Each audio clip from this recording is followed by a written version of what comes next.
Flowering youth, they were part of Korea's history.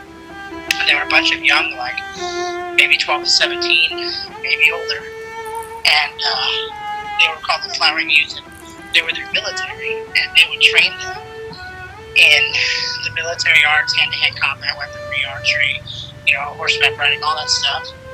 But they would not train a fighter if they didn't also train them in poetry and art and music.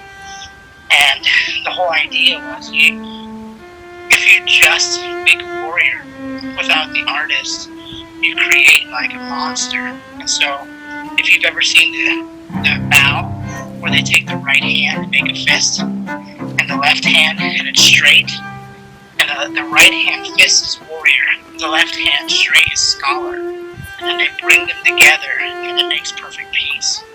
And so I know that sounds very Buddhist, but I started to study the life of David, and King David was a mercenary at one point.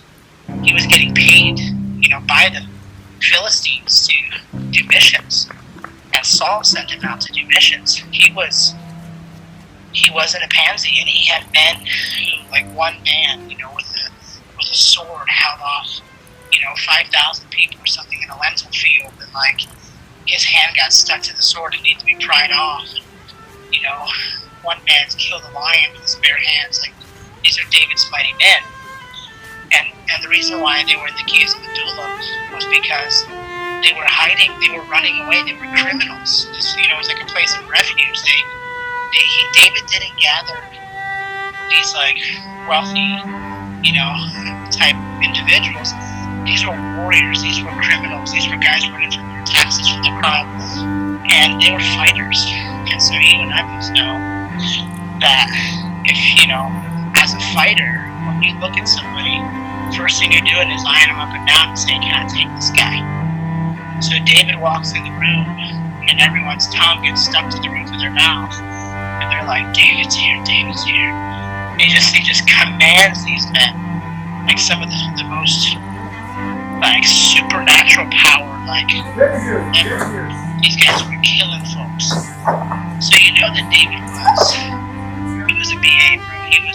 He was not a pansy. He was a boy. He killed a lion and a bear. Kills Goliath with a stone, you know. But then you also see him writing, most of the book of Psalms were written by David. You see the intimacy that Ashley had with the Lord. And you also see his wrestlings, you know, like he was a fighter because he lost so much, you know. You see his issues with his children, and one of his sons rapes his half-sister, and the other brother gets angry and takes his life. Like, you start to look at this man, and you see, like, the complexity of the human heart, like a warrior, right? A lover, a broken man. But at the end of the day, it's David fulfilled the call of God for his generation.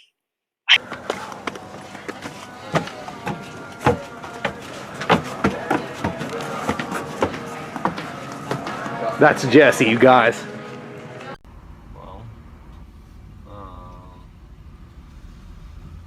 So I met Peter when I was training to fight, and I was kind of training in my backyard.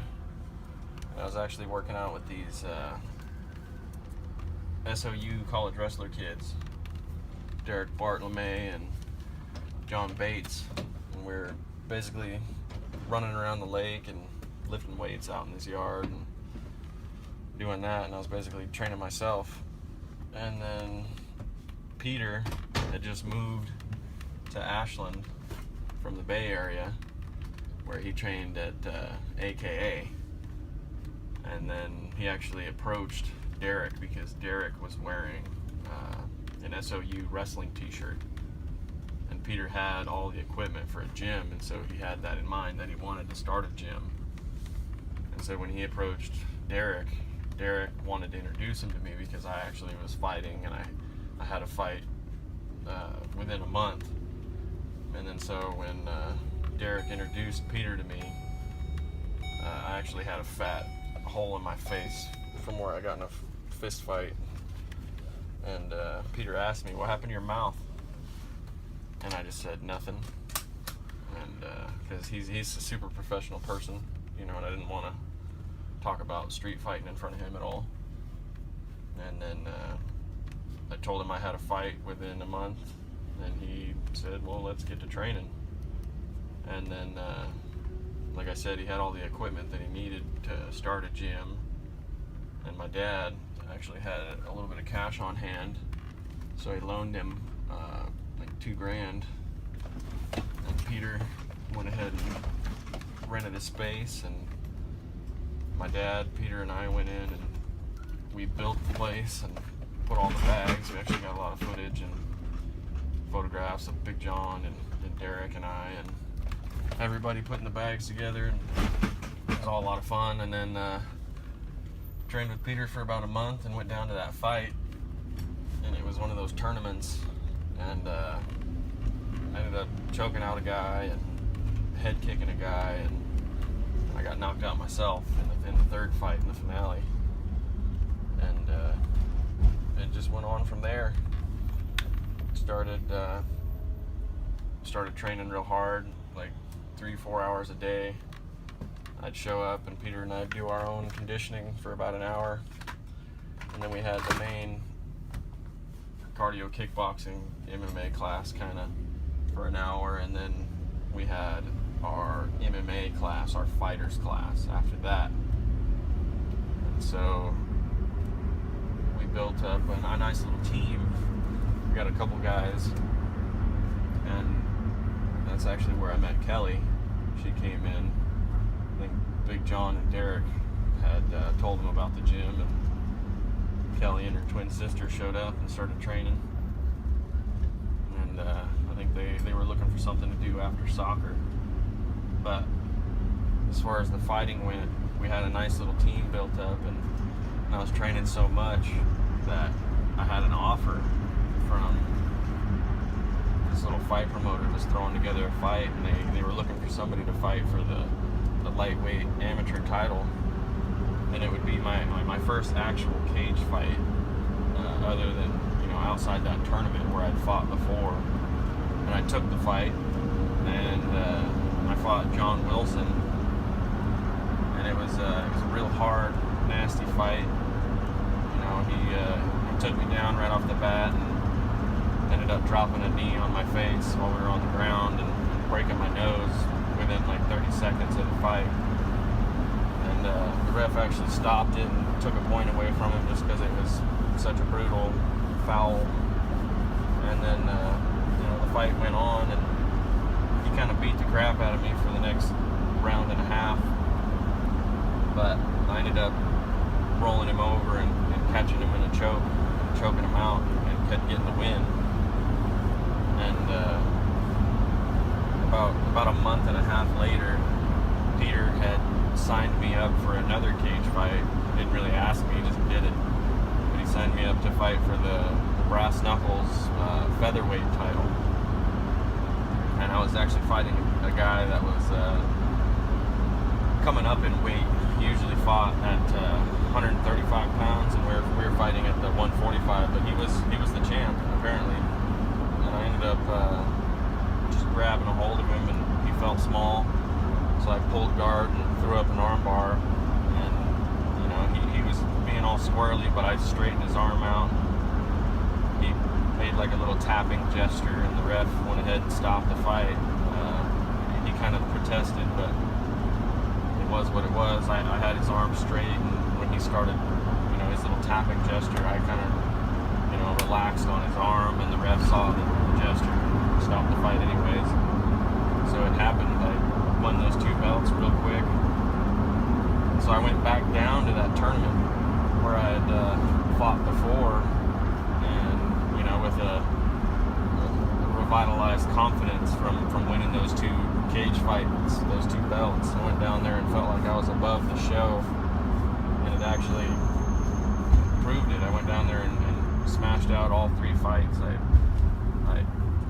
choked out a guy, I head kicked a guy, and then for the finale I fought a real tough kid, Eric Duty. He's like a strong wrestler who usually won the show every other time he was down there. I ended up beating him by decision, and I won the whole show and got the $1,000. And it was a lot of fun. Went and gambled a little bit and won some more money in the casino where the fights were, because they give you credit.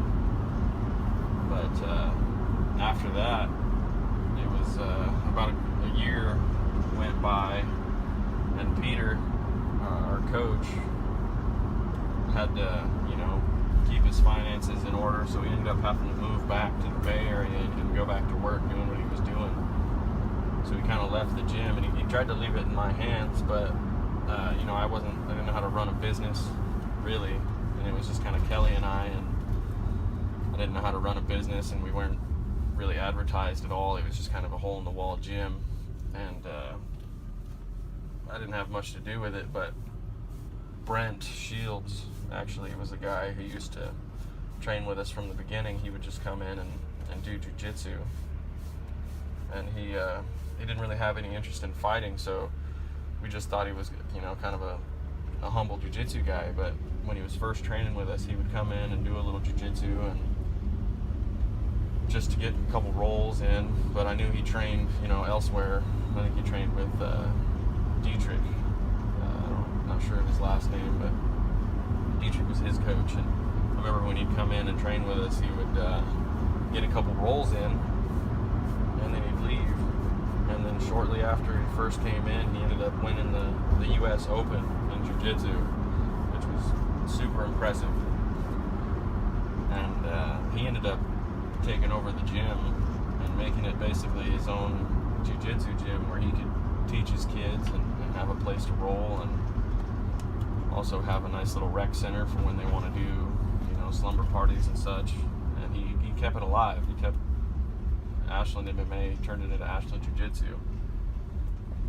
And about a year after I won that lightweight title, I figured it was time to defend it. So I called up the promoter and told him to find me somebody to fight.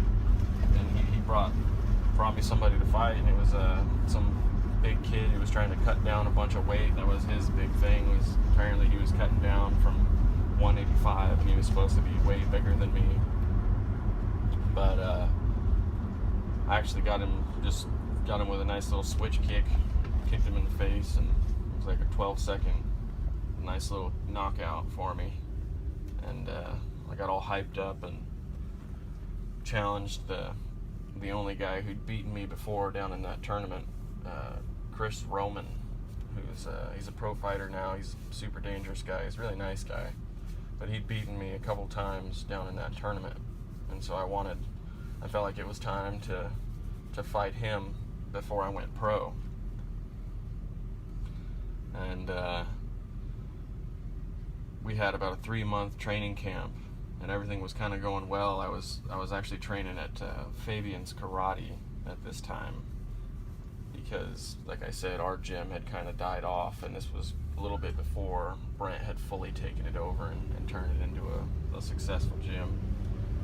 But I was training out in Fabian's, and I don't know what exactly happened, whether it was any one moment of grappling or whatever, but I know I was wrestling with heavy weights and I was training for a featherweight fight. But about 2 weeks before the fight, my back was really sore, my lower back, and I was constantly having to stuff pillows behind my back when I'd be in a car.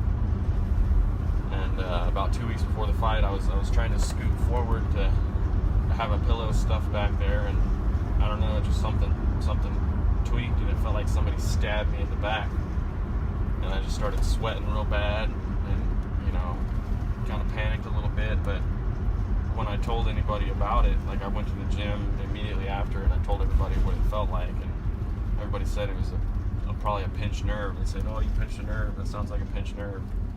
And I'd never pinched a nerve before, so I was like, "Dang, pinched nerves really hurt."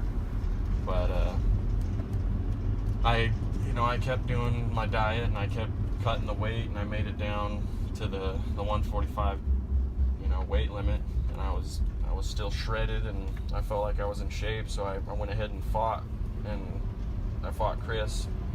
It was weird because I knew I was a little injured, but I felt like that fight was too important to back out, because I created it. I invited him to fight.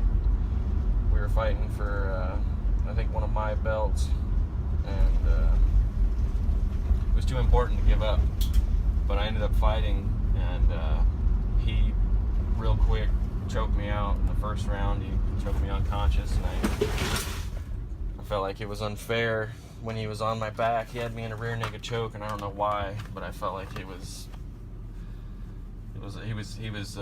unfair. I didn't get to fight him, so I just refused to tap out, and then he just choked me unconscious, and then I woke up on the ground, everybody's screaming.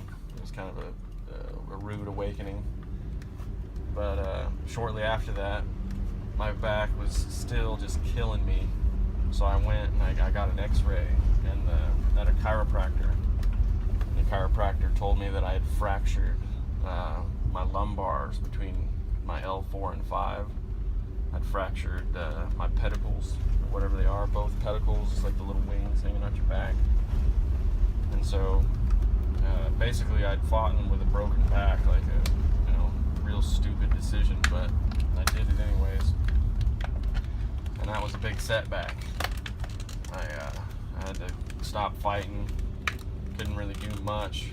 I ended up actually going to work for John Wilson, because I'd become friends with him after we'd fought, because he actually trained at Fabian's, and after we trained a little bit, we got a mutual respect for each other, and he ran a moving service slash landscaping business, so I went to work for him and did that for 2 years and didn't do much else.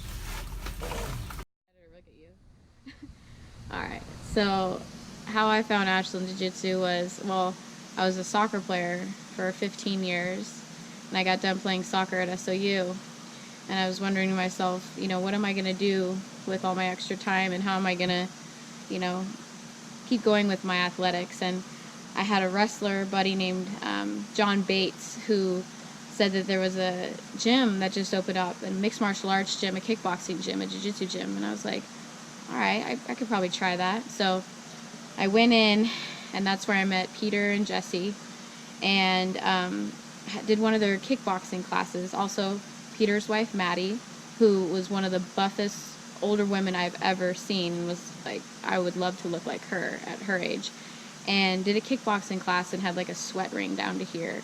And I knew from that moment on, like, that's what I had found. Like, that was going to be my new sport. That was going to be my new outlet. Just by punching and kicking the bag, like, was a good outlet for my energy. And I knew that I was going to get in great shape, and kind of a way to deal with my anger at the time.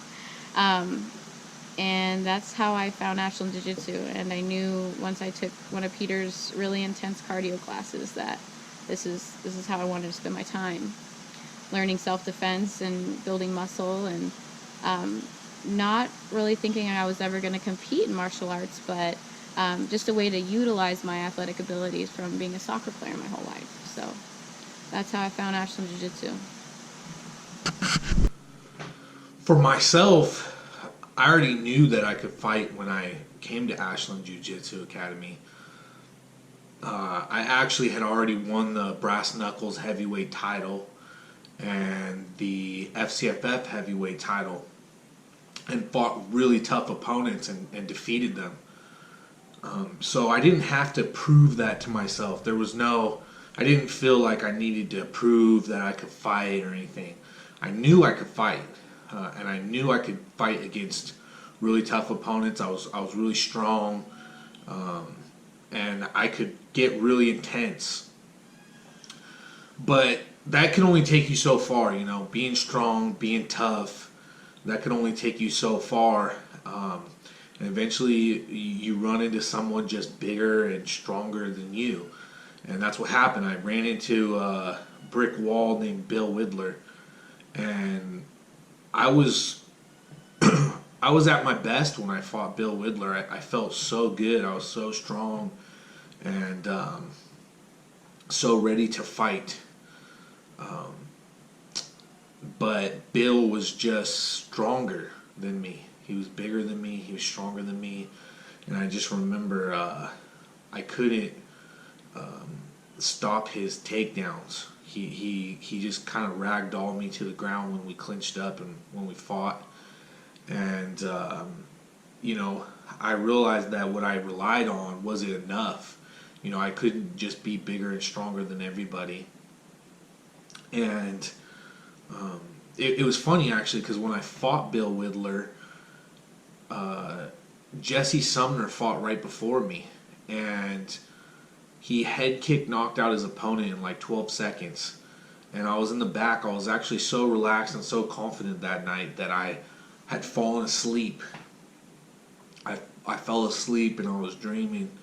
And they woke me up and they said, hey, you got to go fight. And I woke up and I just had to go out and fight Bill Widler.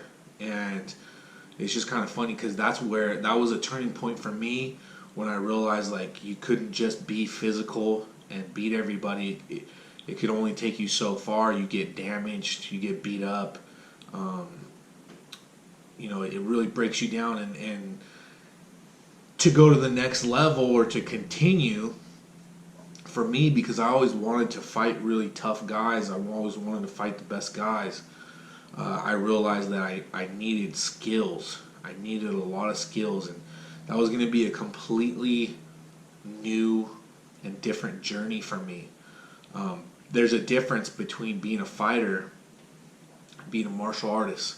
There's a difference. You know, you could be just a big, strong guy and go beat somebody up, you know, just go fight somebody and see who's tougher. But the next level is developing your skill sets, learning how to slip, learning how to, you know, use different footwork or use different techniques in grappling. And that was kind of where I was at when I came to Ashland Jiu Jitsu.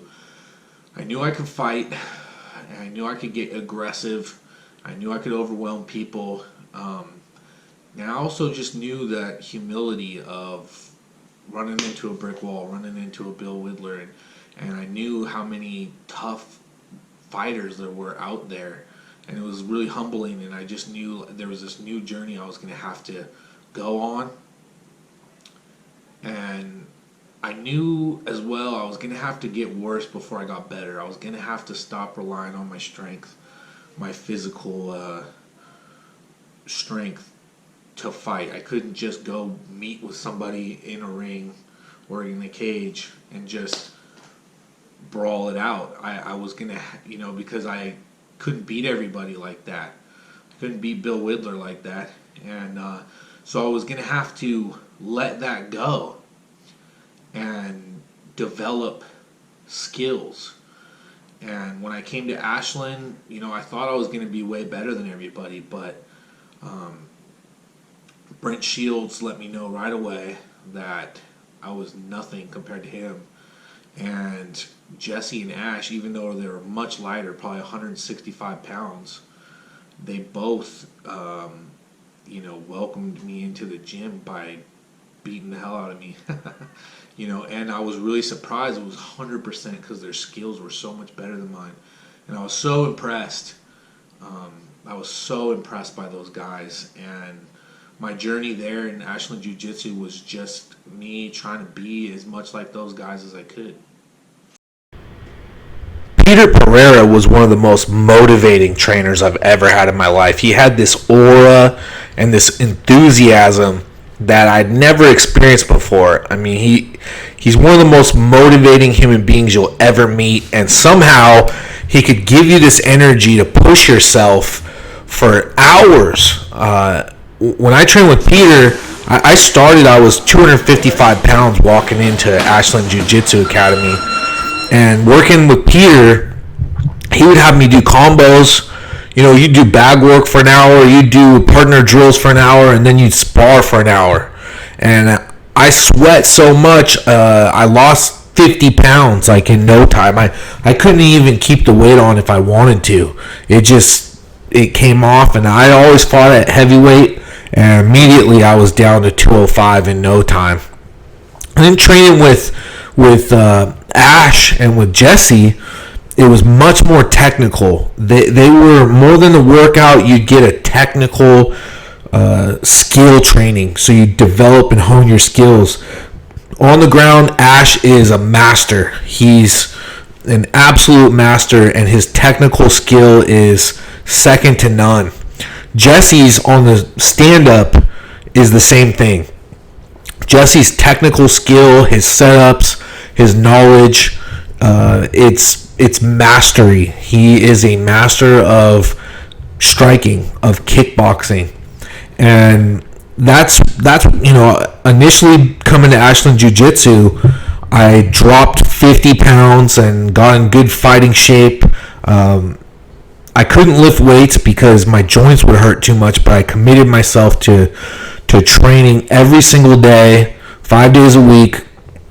And typically it was 2 to 3 hours every single day I was training, and I was really developing my skills while I was there, training with Jesse and Ash, and like I said before, that's what I was trying to do, is be like those guys as much as I could, as well as Brent Shields. Brent Shields might have been the biggest influence. It's hard to say, but Brent Shields was a huge influence on me, and he was a great sensei, great instructor, and I really looked up to him a lot, just like I did Ash and Jesse.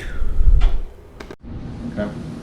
So, I believe Ash showed up to the gym shortly after my first fight with Peter, because I came out of that fight with a broken collarbone. So I had a couple months of just rest and rehab, but I wouldn't stay out of the gym. I was always in there on the spin bike, just watching class. And so I think that's about the time that Ash showed up and started to shine and show the ninja that he is. And so it was kind of like Ash and I were the two heads of the class, and then Peter was our coach. And it all came down to this this belt testing, and the belt testing wasn't so much a display of skill or knowledge as much as it was a display of mental and physical toughness. Because what he made us do is he had us show up to class and work out for about an hour, our normal kickboxing MMA class, which is we'd hit the bags, we'd rotate through, we'd hit the bags, we'd rotate through, and then he had us run from our gym, which was on Tolman Creek, all the way to Park Street, which it wasn't that very far to run to Park Street, but Park Street is a nasty, nasty hill. It's like infamous for the wrestlers over there at SOU to run it. It's about a mile, just straight, steep, steep, steep, steep, steep, and it just goes on forever. And so we ran to Park Street, and he made the different belts run it different ways. So there was people testing for their blue belt, and they had to run up and down the mountain. And then there was the people testing, you know, maybe for the whatever. I guess it was the blue belts had to run twice, and anything below that had to run once. And he made Ash and I run up it 3 times, run up and down it 3 times, which was exhausting, but we both did it. And then he had us run back to the gym, and this is about 2 hours, 3 hours into the workout. And then he had everybody do, I don't know, 150 squats, and it was different amounts for the different belt levels. 150 squats, 100 push-ups for me and Ash, and less for everyone else.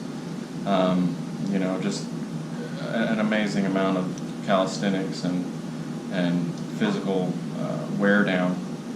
And then at the end of it, he made everyone below blue belt box each other. And then they box each other, and then he made the people testing for blue belt kickbox each other. And then he had Ash and I basically glove up, put the Vaseline on, and basically fist fight with MMA gloves. And we did it, and we ended up, because we were testing for our brown belts, and he gave me a brown belt at the end of it, and he gave Ash our red belt. And our red belt was supposed to be for fighters only, and that was our kind of an incentive. You had to fight for us to get the red belt. And he wanted Ash to fight, but Ash had no interest. So he gave Ash the red belt and told him that if he fought, he'd get his brown belt. And so, because I already had my red belt, and Peter gave me my brown belt after we tested. And so it was just grueling, mentally and physically. But, and I'm sure there's footage of that somewhere, we can find it, of Ash spin kicking me in the face. But we went on from there, and it was basically Ash, Peter, and I would show up an hour before class, and we'd do our conditioning, which was where we'd bare knuckle punch the sandbag, 100 times each, both hands, and then we'd kick the sandbag with our shins. And this was again to physically toughen ourselves, but more than that, it was to mentally toughen ourselves. And then we focused a lot on not ever showing pain or weakness, because it gives your opponent encouragement, and it discourages them when they do something really well and it doesn't affect you, or you don't show that it affects you. So when I first met Peter, he was like an individual I had never met before. He was really big. He had a really thick accent, and was one of the greatest motivators I've ever met. No one has ever pushed me outside to the limit where I'd want to pass out during a workout. His mentality in the gym was just like, he owned it. He knew what he was doing, which he does, but he felt like, he had been with everybody for years. Like him and Jesse had known each other for years, let alone they'd only known each other for maybe a year or 6 months. And Peter just happened to move right next into him in the trailer park that they were both living in. And he had met Jesse, who was just a kid hitting a punching bag outside, training by himself, a real street fighter, aspiring to be a fighter. And, you know, everything happens for a reason. Peter moved up from the Bay Area, scouted this kid, Jesse, that they just happened to live right next to each other in a trailer park, and opened this gym together. But when I went in, it felt like they had known each other for years, and that, you know, they had been training for a long time. And I don't know, Peter is just a very inspiring, motivating person, and a powerful person. His energy alone, he can just walk into any situation and own it. He can make people pretty much do whatever he wants. And he's just a very powerful person, Peter Pereira. Yeah. And his wife, Maddie, too. So, Ash, the ninja, as we call him, Ash has been there basically since the beginning. He started training with Peter shortly after I did, after we built the gym, and he was already really into jiu-jitsu and super talented, and that's all he wanted to do. He's never been interested in fighting. He doesn't need it, doesn't need to prove anything to anyone, but I believe if he did, he'd be super successful. Every time I've ever fought and lost, I turn to Ash and I tell him I know he would have won that fight, and he corners me for all my fights. He's basically my coach when it comes to that. But Ash, like I said, started with us in the beginning, and he stayed with it. He just continued to do jiu-jitsu. After I got injured, he continued to train with jiu-jitsu and compete. He actually goes to the competitions and does really well. I'm sure we have plenty of footage of him grappling and submitting fools, choking fools out. But he, in the beginning, him and I were closely matched as far as our grappling. Like, we'd have some good matches, but he's surpassed me leaps and bounds because he focused on his jiu-jitsu and he stayed with it. And he's gone from the beginning to he's a black belt now, and he's actually he runs Ashland Jiu Jitsu Academy. Just Brant handed it over to him, and he's the boss. We refer to him as the ninja because he's super humble, he's quiet, he's a stoic dude who just sits in the back of the room, and if people really want to challenge him, then he'll slam them into the ground and choke them out. And I force him to do that to me on a seldom basis because it's not too fun. But yeah, he's an awesome guy. He's one of my best friends, and whenever I fight, I don't even have to ask him. I just tell him when it's happening, and I know he's going to be there to wrap my hands and corner me. And he doesn't ask for anything in return. He's an awesome person and an awesome jiu-jitsu player.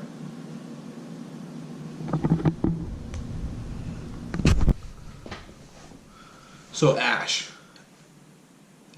is one of the most awesome instructors I've ever had.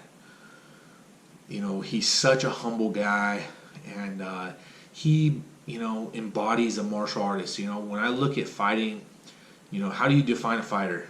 Do you define somebody by them fighting? If fighting makes you a fighter, then, I'm the example of fighting. But if skills and ability, fighting ability, defines a fighter, that would be Ash. Ash, he doesn't even need to fight, but he's the best fighter, Ash could beat anybody. I was always amazed because Ash, he'd be 165 pounds, and when he'd get on top of me, I'd be 200 and whatever, and I just couldn't escape. I couldn't get up, and he could just pin me to the ground, and it was like having a 500-pound person on me because his technique is so good. And when I met Ash, I didn't have very many skills at all. I didn't have. I was so strong that I just, if somebody mounted me, I would just roll them over. That was like my move, explode. But it doesn't work against someone when they're that skilled.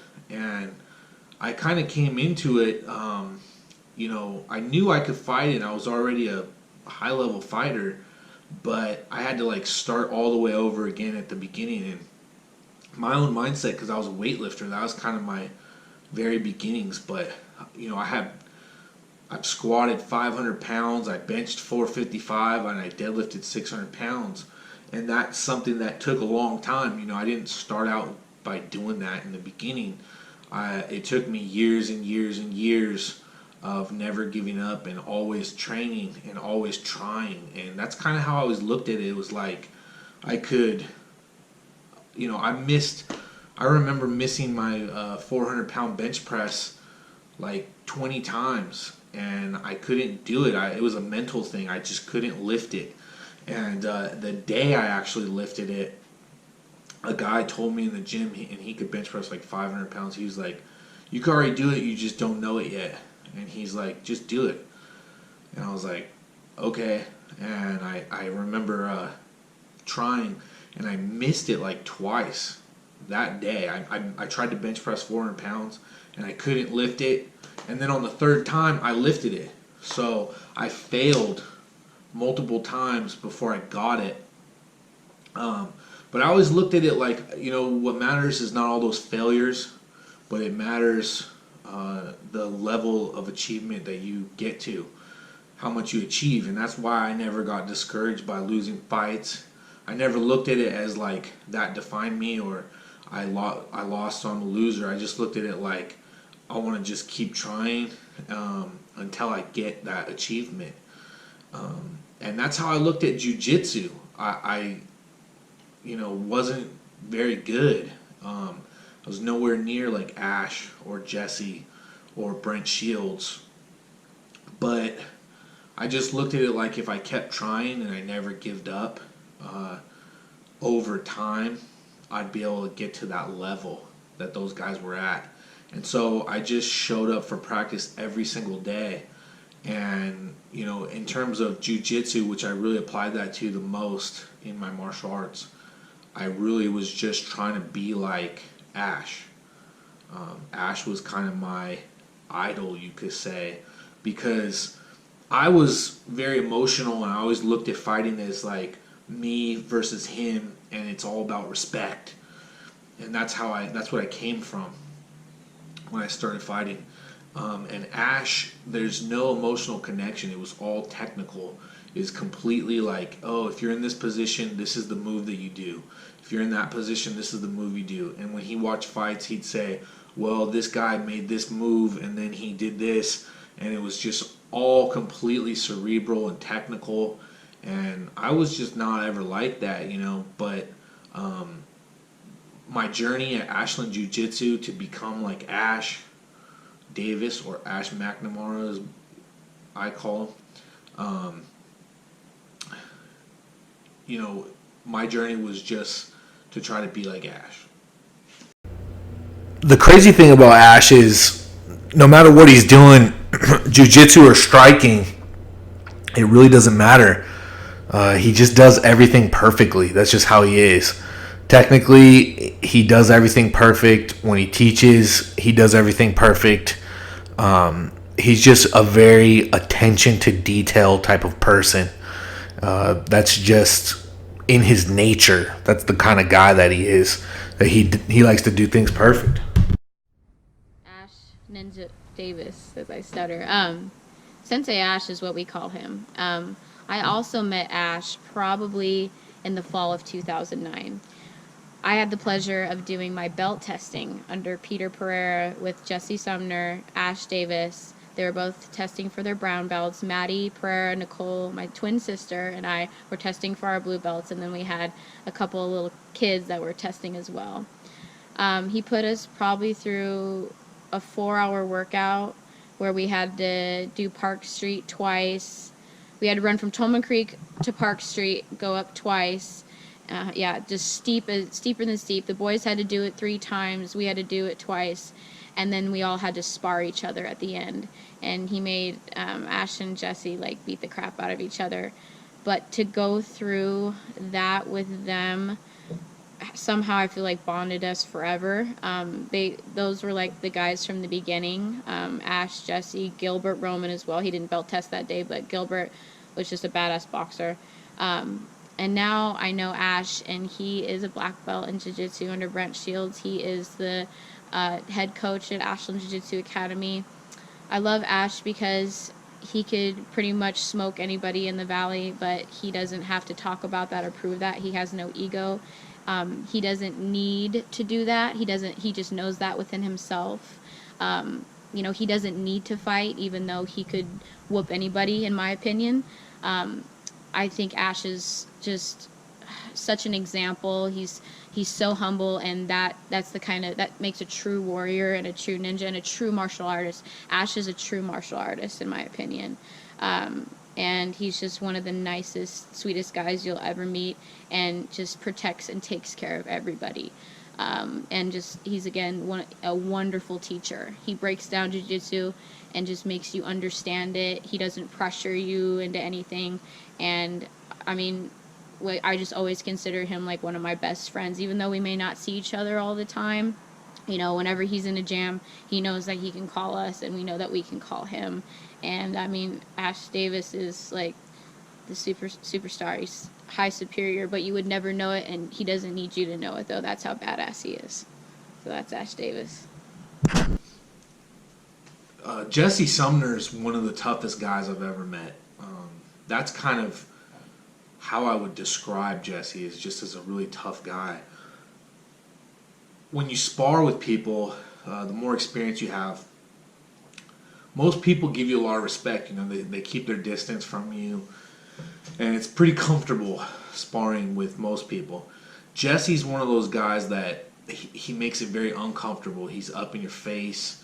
He's right there. He doesn't care if you hit him. He doesn't flinch ever. He just gets all up in your personal space and starts hitting you, and he flinches a lot, and he hits you in unexpected ways, and he hits you hard. He likes to get down, and I remember John Hackelman was explaining that there's a lot of guys, fighters he's had in the pit, and a lot of the fighters are really into fitness. They're really into working out. My background's weightlifting. I was always into weightlifting. And there's people that gravitate towards that. They like to be in shape. They like to run. They like to do workouts. And then there's people that just like to fight. And that's like Chuck Liddell. Chuck Liddell's one of those guys. He just likes to fight, and he gets in shape so that he can fight. But he likes being in there. He likes fighting. And that's what Jesse's like. Jesse's one of those guys that he just likes to fight. He likes fighting, and if he could get you in the gym, he's going to try to fight you. And, he's a perfect example of a fighter. Best example that I know. And because of that, his technical skills in kickboxing, to be the best fighter he could be, I feel like he perfected the art of kickboxing. When you train with him, I trained with Jesse for years, and every single time I trained with him, I was impressed. Every time. And I used to think to myself, I was like, how could I keep being impressed by somebody? Eventually, you're just going to know how good they are. But for whatever reason, every single time I've ever trained with Jesse, I've just been impressed by how good he is, by the way his mind thinks, his technical knowledge and skill. And just, if you ever watch him throw punches and kicks, it looks the way it should look. It's like an art form, and that art of violence, of punching and kicking people, Jesse's mastered it. He is a master of kickboxing. And, I've just always wanted to be like him, really. And he's younger than me. He's quite a few years younger than me. And that was another thing that I learned, is that somebody could have maybe less years than you, and maybe they could have less experience than you even. Because I think I have more fights than Jesse. Not a lot more. He's got a ton of fights himself. But with less years of training and less experience, Jesse still was a lot higher level than me in kickboxing. His kickboxing skills and his jiu-jitsu skills actually too. A lot of people don't know that Jesse has really high level jiu-jitsu, and his submissions are some of the best I've ever seen. But yeah, Jesse's just the epitome of a fighter. You know, like a Chuck Liddell, like a Vanderlei Silva. He's like that. Like, you talk about the ultimate fighter, that's Jesse. He is the ultimate fighter. Jesse Blue Sumner. I met my fiance in the fall of 2009. Wow, we first started out as friends. And he was the only real fighter in the gym at that time. He was actually actively fighting. All of us were just training and very new at this. So I had no, had never been around MMA before. I never knew what it was. He had just gotten back from a fight in October where he had broke his collarbone. And he wasn't able to train, but he was still riding the bike and just had his collarbone taped up and just a pissed off look on his face. Like he's watching all of us train, but he couldn't train. He would like develop cauliflower on his ears, and Maddie would drain the cauliflower out of his ears, and he'd tape a quarter to his ears to try to like make it, aesthetically appealing. Jesse Sumner's the toughest man I've ever met in my life, and that's probably why I was so attracted to him. Gilbert Roman was fighting one night in December 19th, and we went and watched him in Medford, and Jesse cornered him. And that was the first time I had seen MMA, and I go, this is what they do? Oh my gosh. And so I was so moved by that. Gilbert had whooped some dude's ass, and him and Jesse were celebrating, and that's when I knew that I was going to put the moves on Jesse. So, and we'd been together December 19th, 2009 over till today, so going on 8 years. He trained me for 2 years before I ever fought. In that journey, though, Jesse did suffer a broken back. He fractured his pedicles on his L4 and L5. This was in, I believe, 2010, I want to say, or early 2011. It's been a long time. So we've been through valleys, ups, really high ups where he was undefeated champion in 2 different weight classes, to a broken back where we had to take 2 years off, and all we would do is just go fishing and try to deal with his pain management. So we found common interests outside of fighting.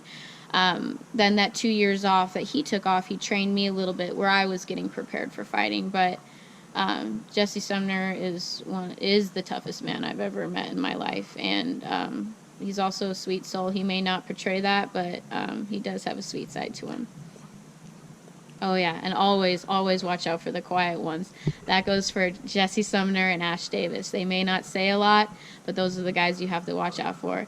A lot of the time, the guys that run their mouth and have a lot to say are the ones that really, really can't back it up, and you end up really looking like a fool when you can't back it up. So always watch out for the quiet ones. And then there's our Pumpkinhead, which is Aaron Bowles. He's an awesome kid, awesome fighter, one of the most talented people. Just loves the game, progresses on a regular basis. So this kid shows up into our gym, and I think he was a football player. So he was just big shoulders, big head, big old neck. You couldn't really do much with him, other than just try to keep him off you, because when you got him, that was the thing about him is you couldn't choke him with anything. It's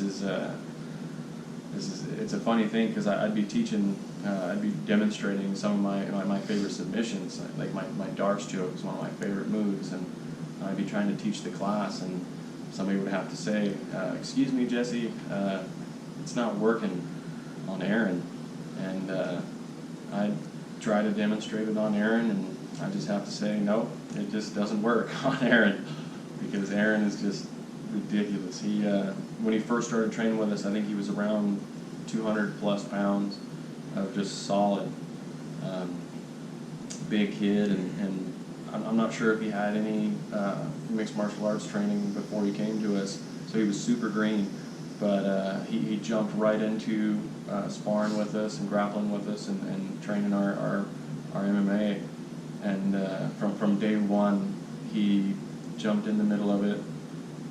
We might have got the better of him the first day, but you probably didn't get the better of him the second day, because he progresses, and he loves the game so much. It's all he talks about. He watches it. He talks about it. He practices his footwork on his own. You know, that the kid just progresses. And when he decided he wanted to start fighting, we knew he was gonna just be exceptionally good at it. And for his first fight, he knocked out his opponent, as we expected. We started calling him Pumpkinhead, not because he's got a big head, which he does, but because he's scary, like the Pumpkinhead, the movie. He's a scary dude when he comes at you. But he knocked out his first opponent. I think his second opponent, he actually knocked the guy out as well. And I think it wasn't. So I think he was 3-0 at one point, because he knocked out his first two opponents, and then his third opponent actually made it to a decision, but he got dropped 2 or 3 times in that fight, and I think he was just trying to survive. And he ended up getting a title fight with one of his previous opponents. I think his second fight, where he knocked the guy out, it was Raymond Hill.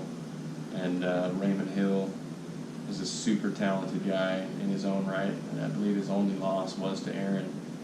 And so they had a rematch for the title, for a 170-pound belt. And Raymond edged out a decision. He knew to stay away from Aaron, which was a good plan. And you know, I don't know. There's not a whole lot to say about the kid, other than just he's super talented and he loves the game, and so he excels at it. Aaron Pumpkinhead Bowles, man. I'm so proud of him, how far he's come. He's going to be fighting for King of the Cage in August. Aaron Bowles is the protege, man. Again, I feel like if Aaron keeps going with this, we're going to see him in the Bellator UFC. This guy is also, again, a natural athlete. It's almost like everybody who comes to us and is on our fight team is just a natural. Aaron, again, is so quiet and so humble. You wouldn't even know he was there, and all of a sudden he was just a part of our team, getting better and better every single day. And then all of a sudden, Aaron Bowles is really, really difficult to deal with. One of the nicest guys I've ever met. Will give you the shirt off his back. Man, he had a highlight reel KO, I think, last year, maybe this year. But again, just a natural talent. I can't wait to see where this kid goes. I'm so proud of him and so happy to know him, and happy to be a part of his, growing stage in MMA. Hopefully, as one of his coaches, just as his mentor, as his friend. I'm just excited, and his girlfriend Brittany is so sweet and supportive. I feel like that really helps, give him, she supports his dream, and Aaron could go so far in this, and so I'm just so proud of where he's come and where he's going. I'm really excited to see where he's going. So, Aaron Bowles. Pumpkinhead was my best workout partner I've ever had in my life. I don't know what it was about Pumpkinhead, but when Pumpkinhead and I would train, we could just go forever, for eternity. We could train, we'd spar for an hour, or we'd grapple for an hour, and we were like so evenly matched,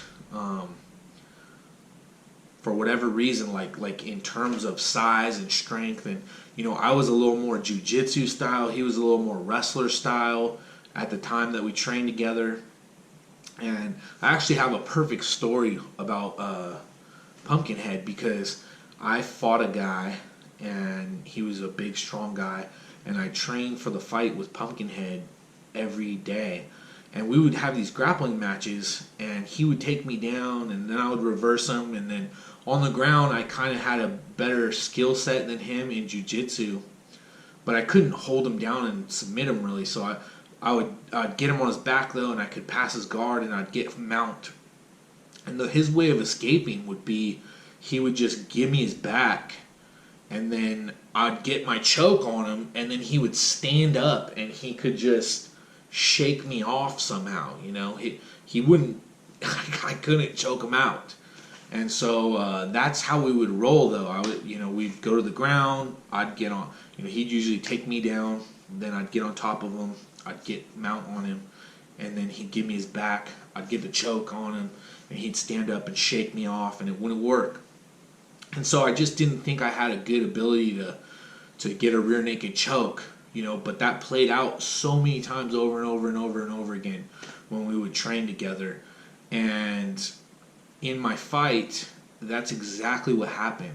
Exactly that happened. The fight went to the ground, and I ended up getting on top, and the guy gave me his back, and I got the rear naked choke. But instead of the guy shaking me off, I choked him unconscious. So Pumpkinhead just had a freakish ability to not get choked out. It didn't even make sense. And, I credit him completely for that fight. And best workout partner I've ever had in my life. If you ever have the chance to train with him, he'd be the best workout partner you'll ever have in your life as well.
Ben has more endurance or stamina or heart.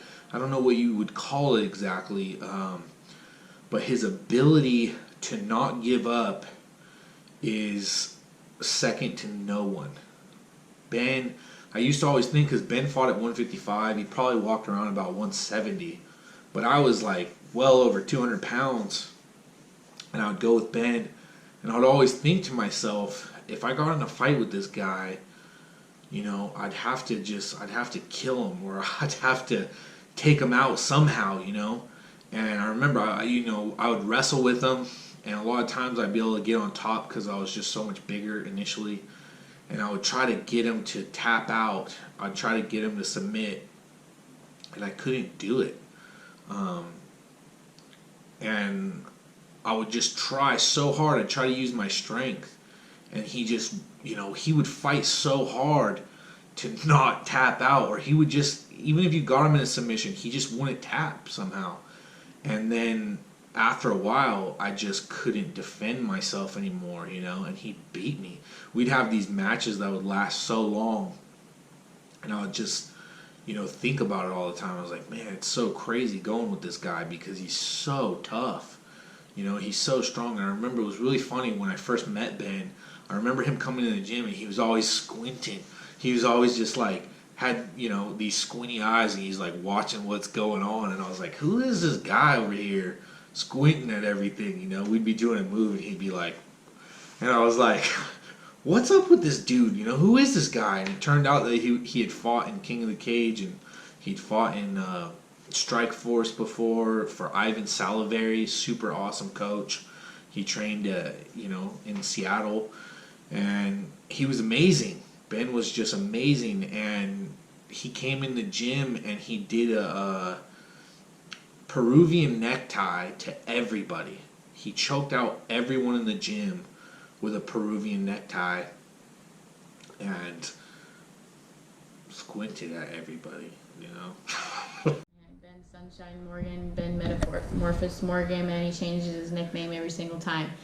Ben is, I always say this, keep saying this, but one of the baddest motherfuckers I've ever met as well. Ben Morgan came to us in the later stages. After you. He was a Portland State wrestler, so just a natural wrestler. I've never seen just somebody with no quit. Ben that likes to run for fun. I think that was one of his nicknames. This kid has no quit in him. It's almost like he enjoys getting in that point of fatigue and pushing through it. Ben is one of the most interesting individuals as well that I've ever met. He enjoys not only like martial arts, but he's very creative in culture and community based as well.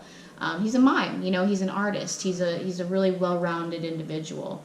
Very peaceful too, I believe, but could really mess people up, but doesn't also like to talk about it very much. Again, watch out for the quiet ones.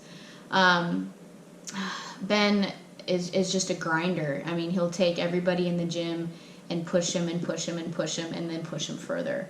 There's no quitting Ben.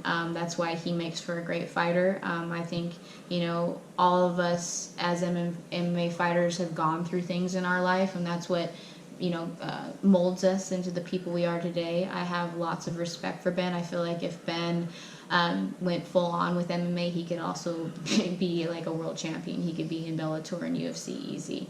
I've just never seen somebody with such drive and such push and just never gets tired. Also a natural athlete. When you're a wrestler like that, you've created such a cardiovascular, just over everybody, So yeah, Ben Shine Morgan, man, watch out for him. 155er. Okay, so when it comes to Ben Morgan he's a machine. He's an enthusiastic, cardio, strength, wrestling machine. The guy is just he likes to torture himself along with everybody else in the gym. Whether it was making us do up downs when it was his time to pick a workout, he'd just say up downs, burpees, whatever he could do to just make it harder. Whether it was him turning on the heater in the summer to make everybody sweat, just because he just likes torturing himself along with everybody else. And then when everybody would start complaining, he'd start laughing. And it's the same thing when you're wrestling with him. When you start grappling with Ben, he smells when you're tired, and he increases the pace. He loves it. He loves seeing people dwindle. It encourages him. He has a never-ending cardio, and his strength is sapping of your energy. Once he gets his hands on you, you can try as you will, but he's just going to drain you, and he's going to wear you down, and he's going to choke you out. That's basically how he was. And when I first started working with him, I knew that the only thing that he could do for me is just get me into better shape, because every time I work out with him, I made it a little bit further, a little bit more time with Ben, because his grappling is just, he puts his hands on you and he saps your energy, drains you down, and as he senses you getting weaker, he increases the pace, and he never gets tired.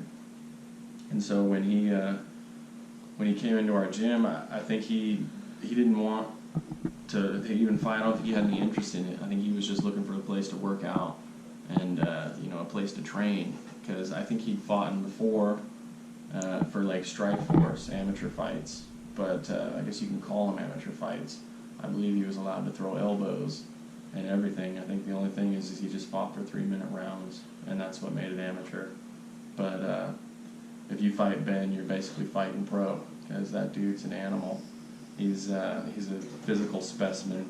He's ridiculously athletic, ridiculously strong, and so when he came to train with us, I don't think he was interested in fighting, but again, our Scott the motivator, our Scott the matchmaker, went ahead and trained with him, and his enthusiasm for fighting spills over, and it makes you want to compete as well. And so him and Ben and Scott went and competed for Battle at the Burg, where they both the same night fought for the titles. Ben for the lightweight title, and Scott for the light heavyweight title. And Ben, in his fight, he fought a little short dude who was super ripped and all tattooed up, and Ben's just all enthusiasm. He's all smiles going to the cage. He walks out to Lion King. He wears his flower vest because he's a mime, and he's just he's a colorful guy, and he wears a colorful vest, and he's just ripped for no reason. And he goes out into the cage, and he just grabbed a hold of this guy and body slammed him to the mat, throws him in a Peruvian necktie, and the guy manages to escape that right into Ben's triangle, which that turned into an armbar, which that went back to a triangle and back to an armbar, and I believe he just grappled the guy submission after submission after submission until finally the guy just, again, couldn't last. He couldn't sustain the pace that Ben put forth, and he was forced to submit. And shortly after that, Ben's partner, our Scott, had left the gym, and he started training somewhere else, which is typical of Scott. He likes to branch out and network with everyone. So I think he was spending time at a different gym, and Ben was hungry for a partner.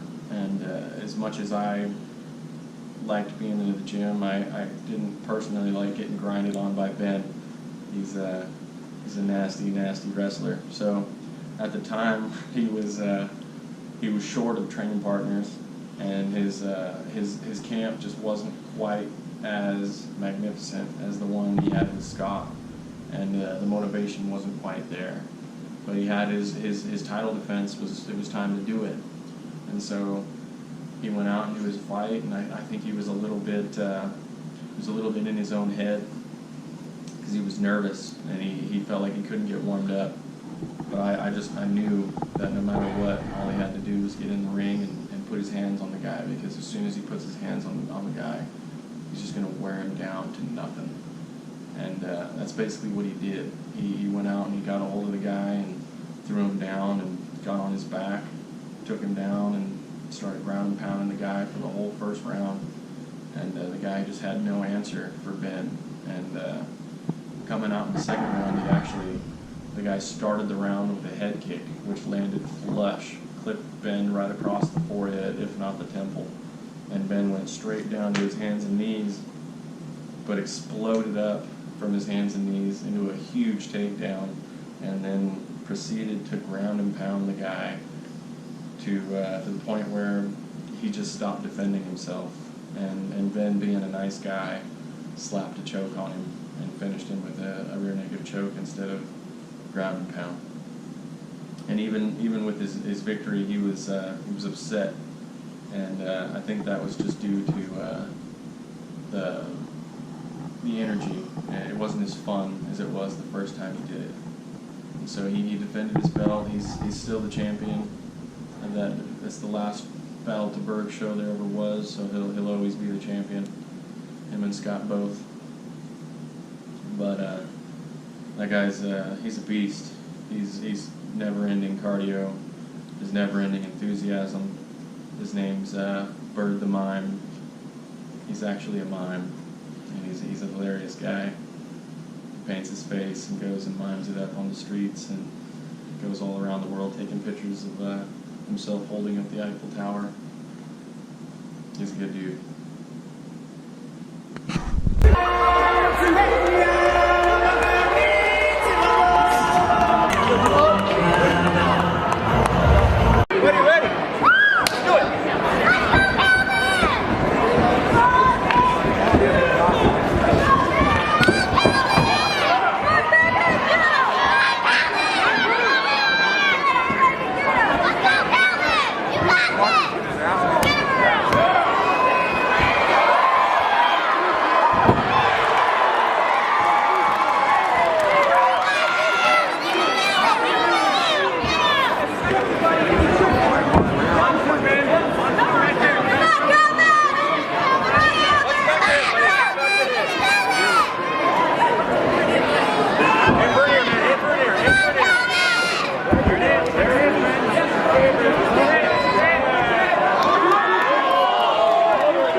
whole lot I could say about Gilbert, really. Gilbert is just basically like a Cain Velasquez that, you know, did something else with his life. Like, I mean, Gilbert doesn't get tired. He's a really huge guy, big guy like my size. But his volume, his ability to throw strikes in volume, and his athleticism, and his fighting ability is just incredible. That is the last guy you want to get in a fight with.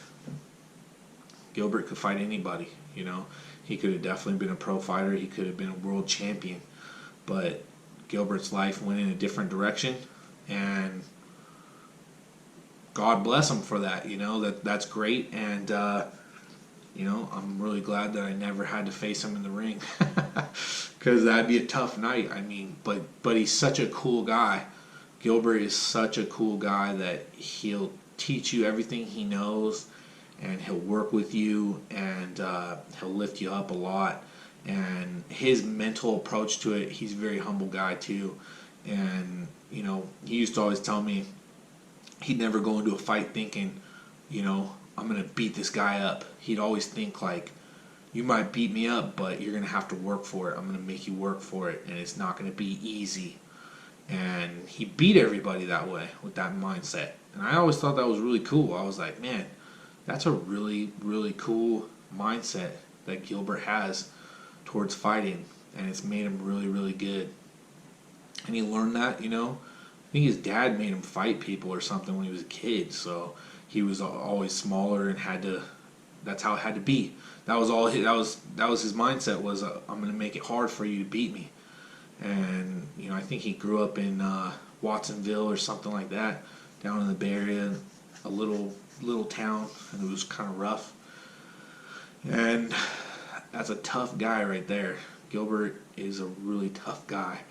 I'm sure right now he could just walk in any gym and he'll let you know what's up. Mr.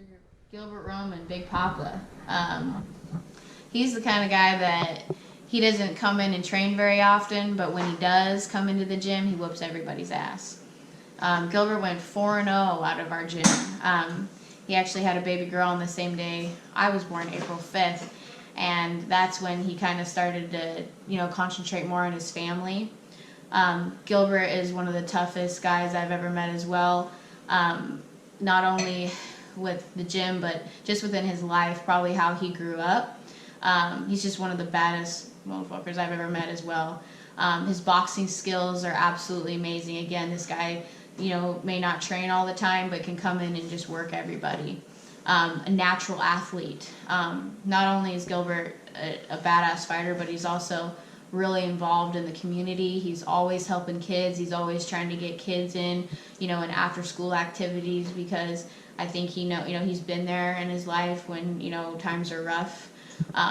So Gilbert Roman, again, I feel like if he had the opportunity to be in the UFC or, you know, anywhere Bellator, he could be there in an instant. He's that much of a natural athlete. I believe he played sports and football his whole life. Always much respect to Gilbert Roman. I wouldn't want to mess with him. European punch or American punch, but make sure you land those knuckles nice and flat, all right? So on this one for 30 seconds, I want you to put your head on the bag, then we're just gonna for 30 seconds, all right? So get ready on the bell. And there's gonna be a slight little hop when you throw your punches. Boom, boom, boom, boom, boom, boom, boom, right? Just breathe. Be continuous with it. Try not to get sloppy. If you feel like you're getting sloppy, slow it down a bit. All right? Remember, we're not too squared up to the back. The only time we're gonna get squared with them is when our shoulders turn. Okay, so pretending like our head is in the chest and we're digging. Go.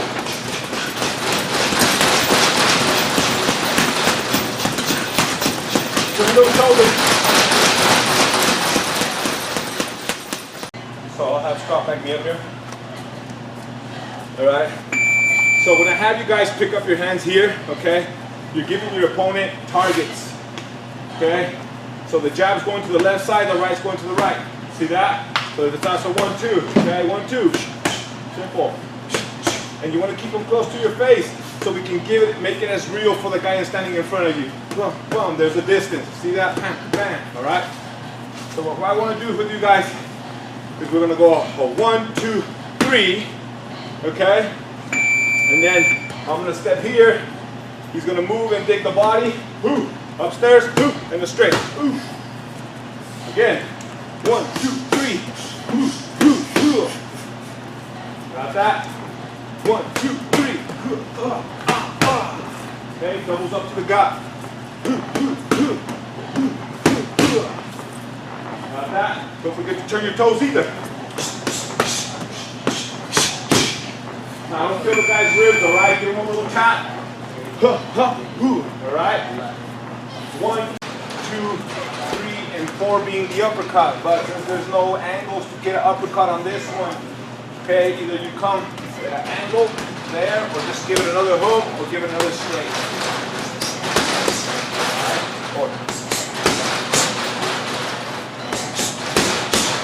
Change it up, downstairs, upstairs, 4 punch combos. Alright? You can double up on jabs too. Alright? Double up on right. Okay? Hooks. Alright?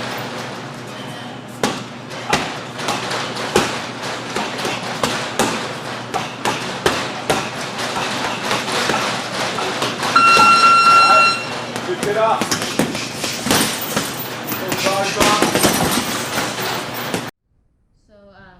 I went to Southern Oregon University and graduated with a degree in Bachelor of Science in Health and Physical Education. You know, I work as a veterinary technician right now, but I really try to apply my degree in my outside life, which is my mixed martial arts. So I feel like it's really helped balance me as far as understanding workouts and my nutrition. I know that I need to get, a certain amount of protein versus a certain amount of carbs. Chocolate milk's the best recovery drink. I wouldn't have learned that if I wasn't, going to school. I really took that interest in that degree because I did play soccer, and it was really applicable for, what I was doing at that time. It's just really helped shape my life to understand who I am as a person. I like being a fit physical person, so I went for a degree in that, and I just try to apply it with my mixed martial arts as far as balancing, like I said, my exercise routines with my nutrition, and it's made me a more well-rounded person, increase my vocabulary level, and helped me be able to talk to people and network. And I really went to college just to play sports, and I did, and I finished that. But I also was able to meet great people and start my mixed martial arts career. So, I say a lot, but yeah, yeah, that's about it. I don't really know what to say. Never in my life, and the reason was because the way that I looked at it. I always looked at fighting as respect, right? It was it's a very emotional thing. It's principles and fighting. It was fighting. It wasn't an art form to me or a sport. But so I never liked women's fighting. I never liked it. I never wanted to see women punch each other in the face and bloody themselves up and be aggressive. And I always looked at it as a very masculine thing. But training at Ashland Jiu Jitsu, I saw Kelly Villarino there, and Kelly actually made me like women's martial arts, women fighters, because seeing Kelly there, she had a background in soccer, and she was a perfect example of an athlete to me. She was so athletic, and I was like, wow, that's really cool to see an example of an athlete like that. She's one of the best athletes I've ever seen in martial arts. And also, it was very artistic to watch her because she's completely skill-based and artistic and athletic. She's not physically strong, she's really small. She fights at 105 pounds, and so she doesn't really have a physical strength. So in a lot of ways, Kelly's like the opposite of me. You know, I was always a big, strong guy that used that a lot. Well, Kelly's super tiny and not very strong at all, you know, just not physically strong. So she had to rely completely on her skills, on her movement, on her athleticism, and on her art, the art of fighting.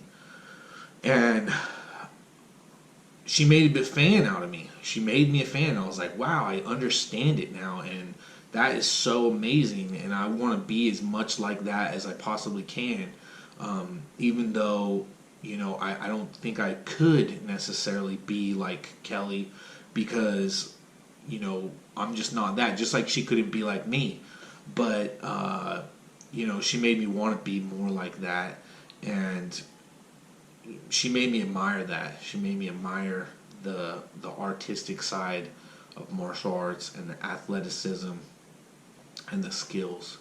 And I'm a huge fan of Kelly. Kelly's my favorite female fighter who competes in mixed martial arts, and she definitely has the potential to be a world champion.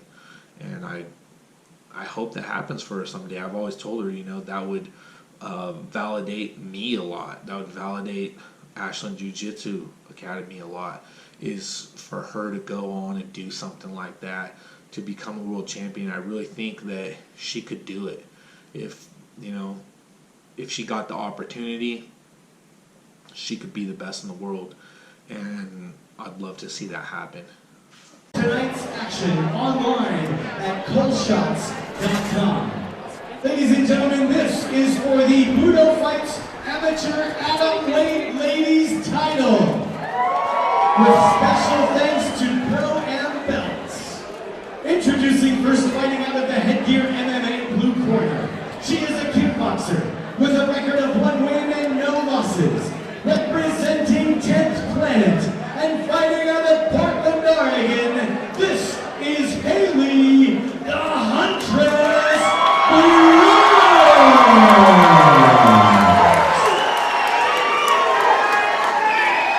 And her opponent, fighting out of the Bertola Garment red corner.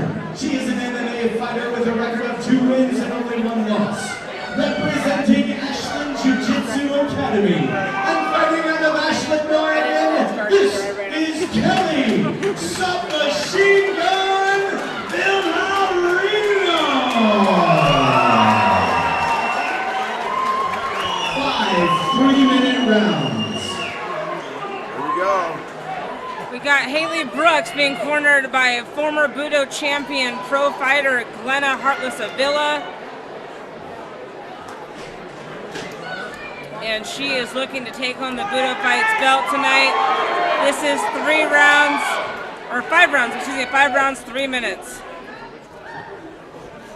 Those girls throwing straight punches. Villarino looking to box with Brooks. Some good, there's some good punches there. Made Brooks stumble a little bit. Coming right down the pipe, it does. Maybe she needs to work some angles there, stay away from those straight punches. Brooks in the orange and green, Villarino in the white and black. Oops, she's hitting another one. You better keep her hands up. Oop, she's taking Brooks' those. last fight went the distance. They have no problem, either one of them going the distance, but this is a 5-round fight. This is a title fight. She can't keep taking those punches like that for very long. It's going to have some consequences here. Villarino's height might be to her benefit right now. She is connecting with Brooks. I'd say her straight punches down the middle. Yeah, it's with accuracy, yeah. She gets her back on her heels like that, and there's not much you can do there moving backwards on your heels. There it is. You got to keep her hands up and keep her head movement going. She's not moving her head at all, except for backwards after she gets hit. Right. Needs to move. Villarino is the veteran fighter. Throwing some two-shot combos with the leg kick.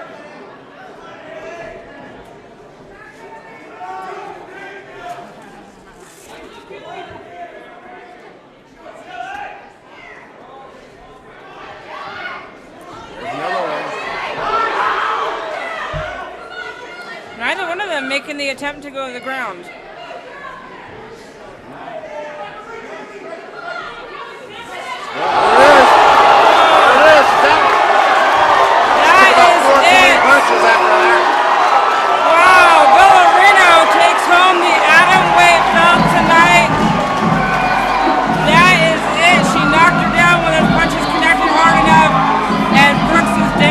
Like I said, it's going to have consequences. They're going to catch up with her, and it did.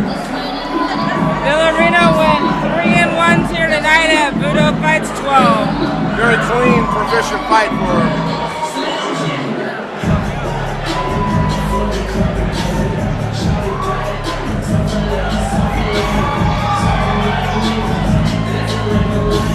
Villarino being cornered by professional fighter and former Budo fighter Maria Andaverdi, celebrating her victory right now.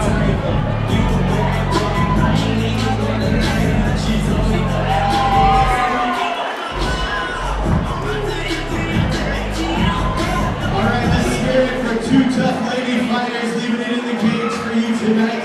And your winner by way of knockout at 1 minute 57 seconds of round number 1, Kelly Submachine Gun Villarino.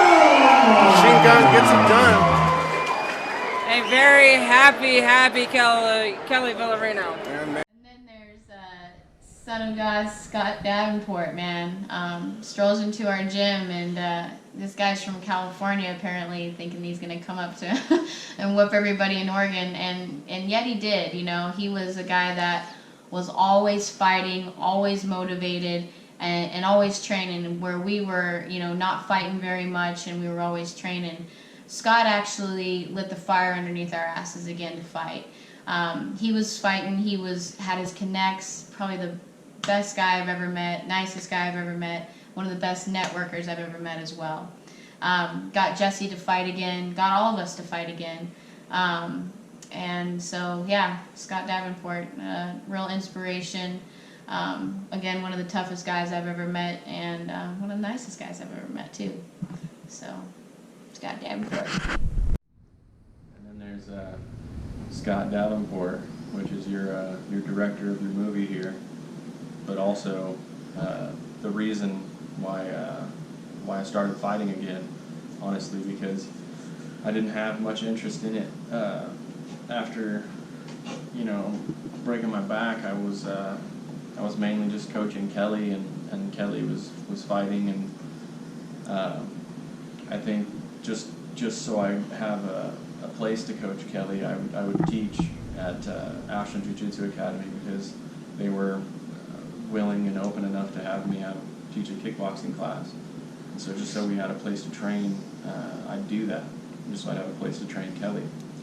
But this is where we met all these awesome people and great fighters, and that's where Scott Davenport came in, and he came from the Bay Area, where he used to train at the American Kickboxing Academy.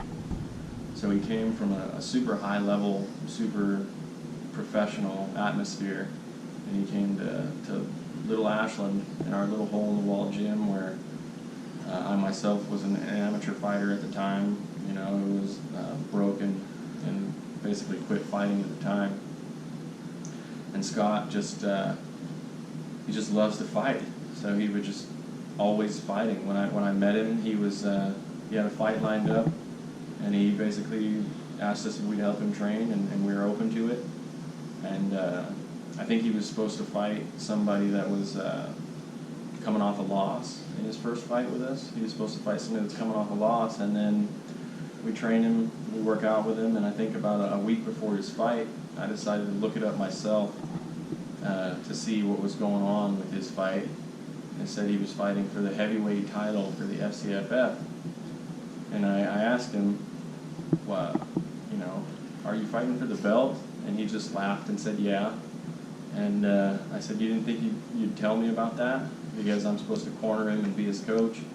And he just nodded and said, nah, his opponent dropped out and they offered him the heavyweight belt, so he took it. And it was a much different fight than he was supposed to have. And so he fought that fight. He fought Tyree Fortune. He's a super talented pro fighter, basically.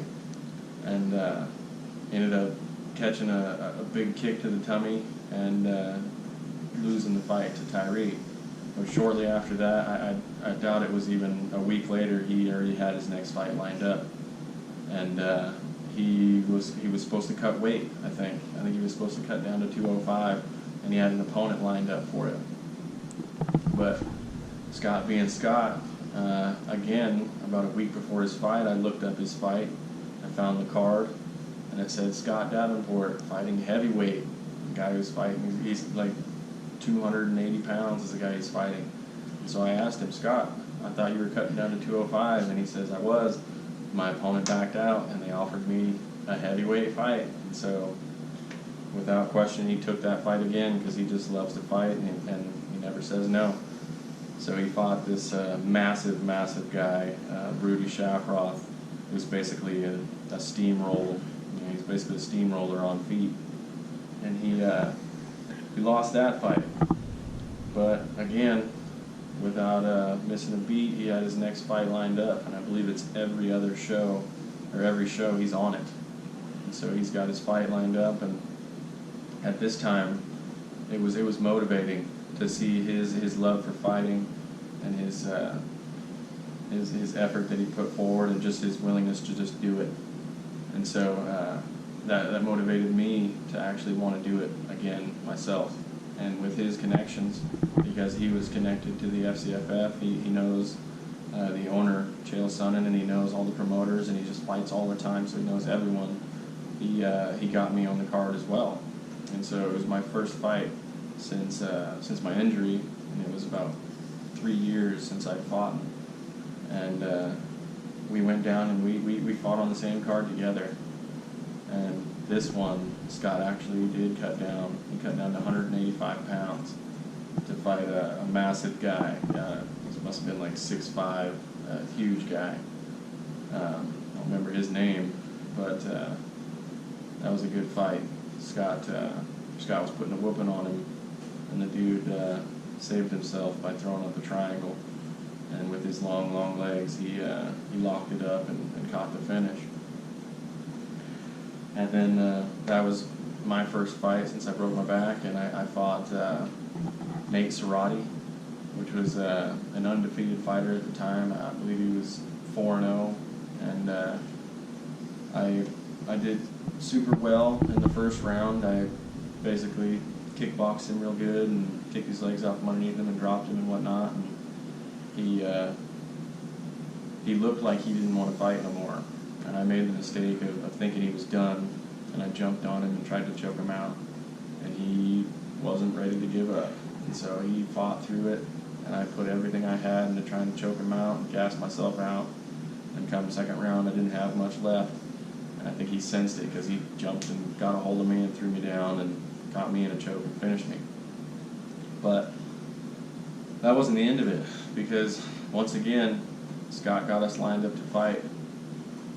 And I think he fought a couple times in between the next one, but the next time he got me to fight, he talked me into fighting, and he talked the promoter into giving me a title shot. And so we both went down and fought on the same card again, and I believe that was we got myself, Scott, and Kelly on the same card for that one. And we all three lost, which was a humbling night, but a learning experience in a big way, because really I was the coach in our little triangle, and I couldn't focus on any one person, let alone myself, in our warm-up or in our preparation, really. So we learned from that, but Scott kept going. He went on, and I hadn't fought. Or I went ahead and took that one as a. It's hard. It was hard for me to lose again after my injury. I lost a couple in a row, and I didn't lose before that, and so it was hard for me. I kind of quit there, and Scott went on to keep fighting, and then it was Scott and Ben after that. And Scott and Ben went to fight for Battle at the Berg, where they both went and fought. I believe Scott fought a couple times and ended up capturing the 205 lightweight Battle at the Berg title, where he had an epic chokeout submission over Eric Herman, which was definitely the fight of the night and the crowd stealer and everything. It was awesome. He gets on this dude's back and the guy stands up and shakes him off, and then he wrestles his way down and gets on the dude's back again, sinks in a nice rear naked choke, and the guy just squats Scott and him both straight up into the air, and then leaps into the air and slams on his back with Scott still vice gripped onto him, and the guy passed out, and Scott lets him go and rubs his belly and wakes him up, and the crowd just went nuts just with the roar of the slam and everything, and everybody just went crazy. And so that was a big one. And so Scott actually he called up one of his opponents who he'd had a real nice fight with that went to decision, a decision loss that he had before. He called that guy up to fight him for his belt, which they're super respectful of each other and good friends. But when the fight happened, Scott went out there and cornered the guy. The guy spun him around, and Scott grabbed him by the neck and choked him out. And I think under a minute, it had to be under a minute, maybe 30 seconds. And Scott defended his belt and was the champion, reigned still the champion. And I believe that was the last one of those shows. So he'll forever be the champion of that show.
Get in the ring here.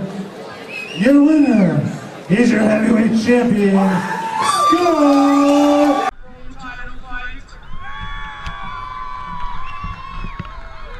This is what bad blood is all about.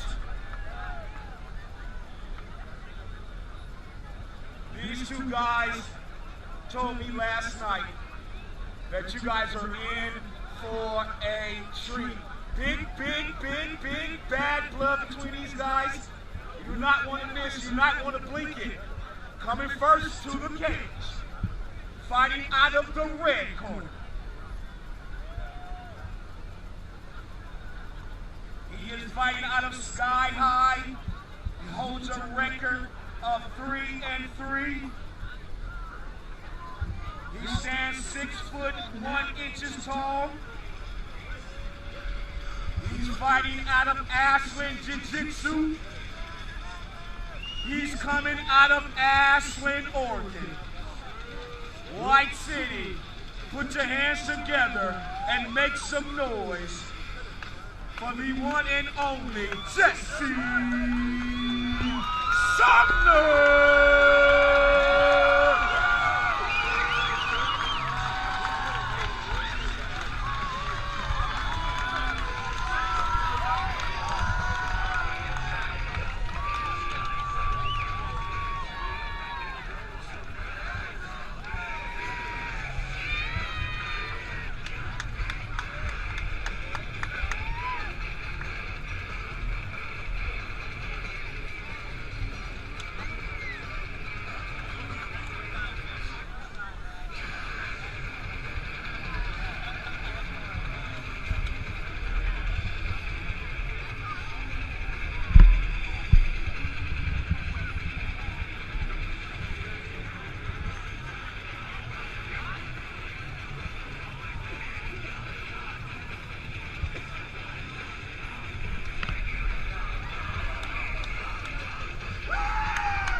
You feel alive?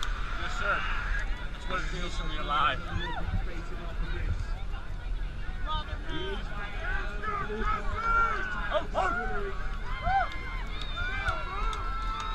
He stands at 6'1",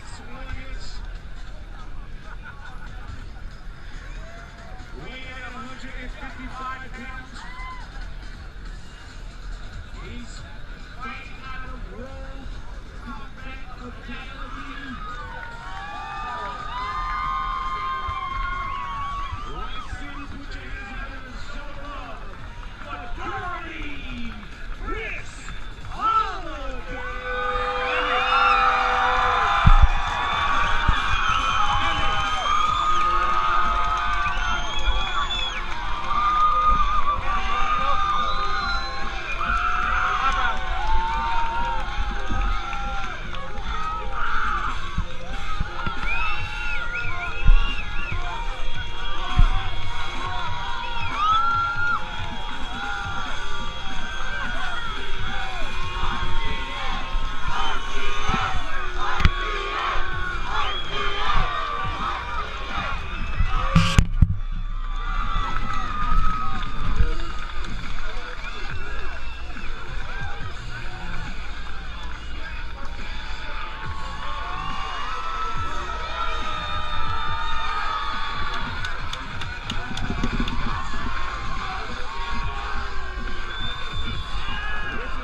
There's a jiu-jitsu coach. Who's this guy?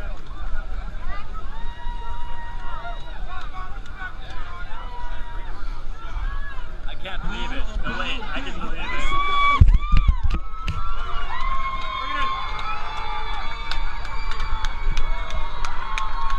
Hey Matt, can you get in the camera, bro? That was sick. Arena Wars. Watch for 2017.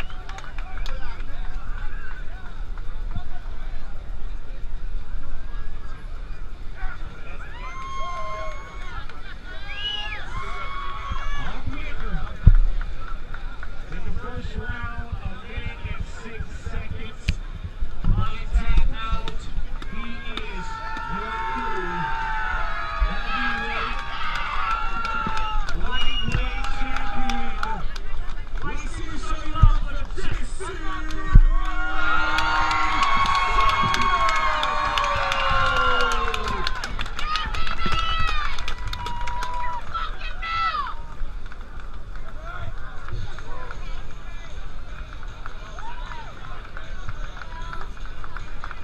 Chris, first of all, let's say great job. Tell me how you feel right now. You took a shot to the back of the head. Can you let us know how you feel right now?